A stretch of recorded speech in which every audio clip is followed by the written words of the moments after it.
Everyone. आज के इस वीडियो में बच्चों हम कंटिन्यू करेंगे हमारा जो प्रीवियस वीडियो का टॉपिक था, दैट वाज जिम्नोस्पर्म। जिम्नोस्पर्म के बारे में हमने काफ़ी कुछ पढ़ लिया था उस वीडियो में, प्रीवियस वीडियो में, पार्ट 1 में। अब ये पार्ट 2 में हम आज पढ़ेंगे life cycle of a typical gymnospermic plant pinus. ठीक है, जिम्नोस्पर्म का लाइफ साइकिल हम यहाँ पे पढ़ेंगे और इसके अलावा थोड़ा सा इकोनॉमिक इम्पोर्टेंस ऑफ जिम्नोस्पर्म मैं आपको बताऊंगी। ठीक है, तो चलो शुरू करते हैं जिम्नोस्पर्म के जीवन चक्र से। The main plant body of gymnosperm is द्विगुणित या स्पोरोफाइट। मुख्य पौधा क्या होता है? स्पोरोफाइट होता है। ठीक है, पहले मैं आपको बता चुकी हूँ इसमें कि पाइनस हम पढ़ रहे हैं यहाँ पे। तो पाइनस में मैंने आपको बताया कि दोनों प्रकार के जो कोन होते हैं, male cone and female cone, ये दोनों एक ही पेड़ में लगते हैं, एक ही ट्री में लगते हैं। ठीक है, तो पाइनस जो मुख्य पौधा स्पोरोफाइट है उसमें male and female both cones लगेंगे। ठीक है, मेल कोन में बच्चों बनेंगे माइक्रोस्पोरोफिल्स, जिनको हम लघु बीजाणु पर्ण कहते हैं। ठीक है, माइक्रोस्पोरोफिल्स के अंदर बनेंगे माइक्रोस्पोरेंजियम और माइक्रोस्पोरेंजियम में विकसित होंगे माइक्रोस्पोर मदर सेल्स।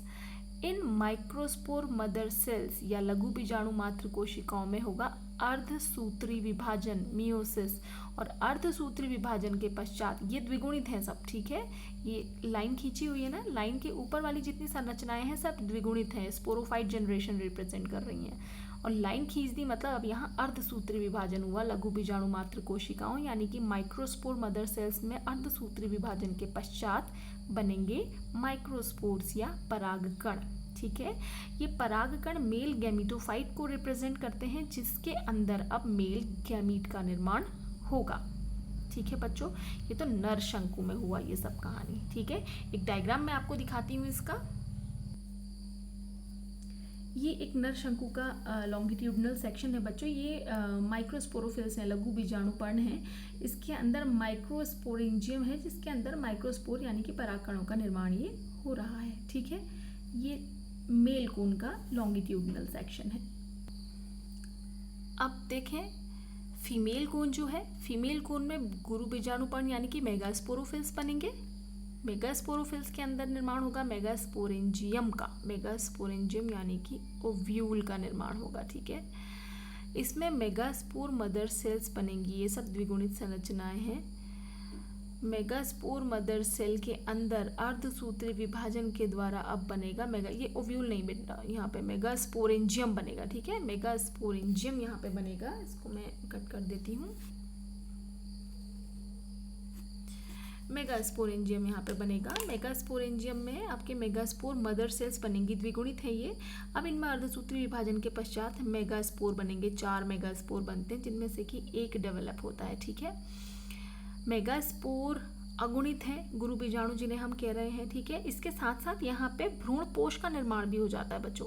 जैसे यहाँ मेगास्पोर बना तो यहाँ भ्रूणपोष, ये याद रखने वाली बात है कि जिम्नोस्पर्म में जो भ्रूणपोष बनता है that is before the process of fertilisation. निषेचन अब होगा, निषेचन के पहले ही यहाँ पे भ्रूणपोष का निर्माण हो जाता है। ठीक है, जबकि एंजियोस्पर्म में बाद में होता है, अभी हम आगे पढ़ेंगे उसे। तो फीमेल कोन में बने मेगास्पोरोफिल, उसमें मेगास्पोरेंजियम है, जिसके अंदर मेगास्पोर मदर सेल्स डेवलप हो रही हैं, जिनसे मेगास्पोर या गुरु बीजाणु बन रहा है।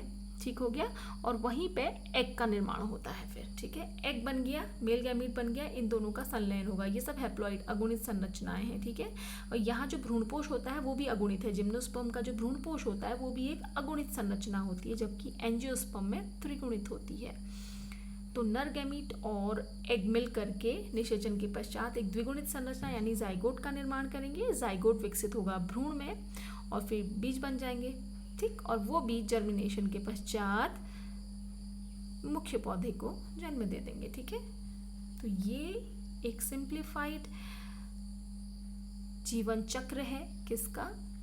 जिम्नोस्पर्म का। ठीक है, जिसमें कि ये लाइन के ऊपर जो है वो द्विगुणित अवस्थाएं हैं, डिप्लॉइड फेज है, स्पोरोफाइट है, और नीचे जो अवस्थाएं लाइन के नीचे हैं वो अगुणित अवस्थाएं हैं। ठीक है, तो द्विगुणित और अगुणित, स्पोरोफाइट जनरेशन के बाद गैमीटोफाइट जनरेशन की पुनरावृत्ति यहाँ पे हो रही है। ठीक है, तो ये जिम्नोस्पर्म का जीवन चक्र है।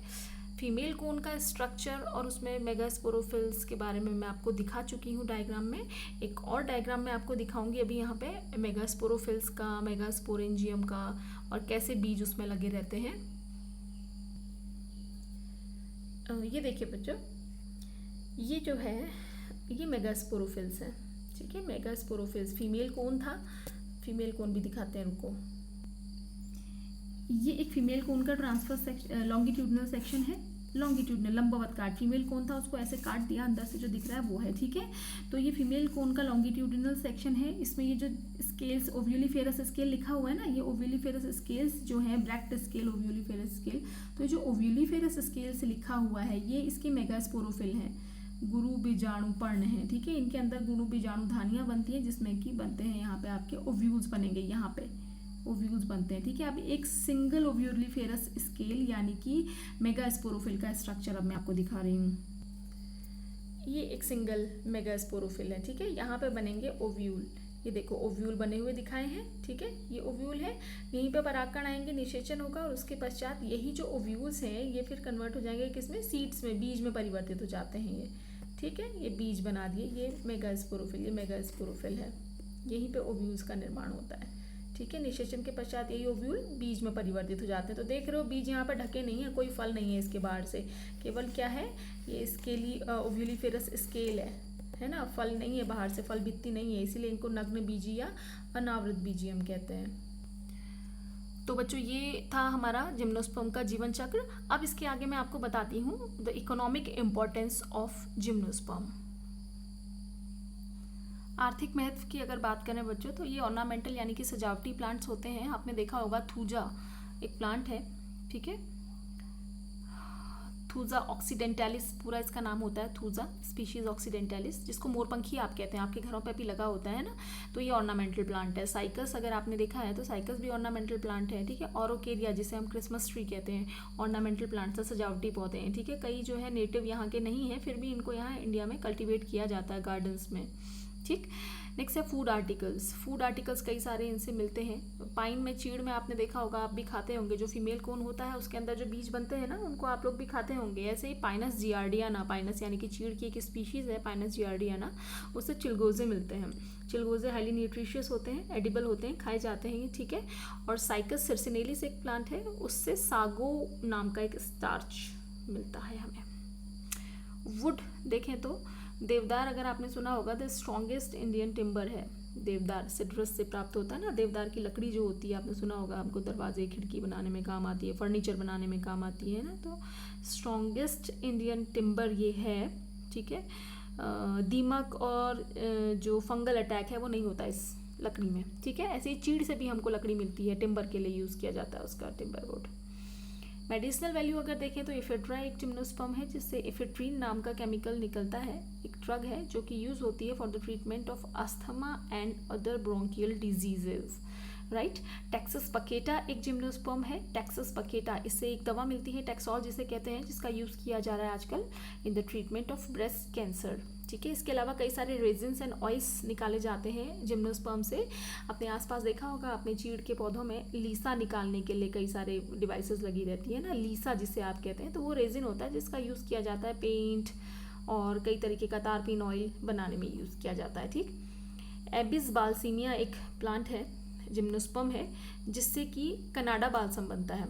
कनाडा बाल्सम जब हम स्लाइड प्रिपरेशन करते हैं, स्लाइड्स बनाते हैं, तो उसको माउंट करने के लिए, उसको चिपकाने के लिए, माउंटिंग के लिए कनाडा बाल्सम यूज़ होता है, जो कि निकलता है किससे, किस प्लांट से प्राप्त होता है, एबीज बाल्सीमिया जिम्नोस्पर्म से ये प्राप्त होता है। तो ठीक है बच्चों, ये शॉर्ट में मैंने आपको इकोनॉमिक इंपॉर्टेंस भी इनका समझा दिया यहाँ पे। Hope you all like the video. Thanks for watching the video.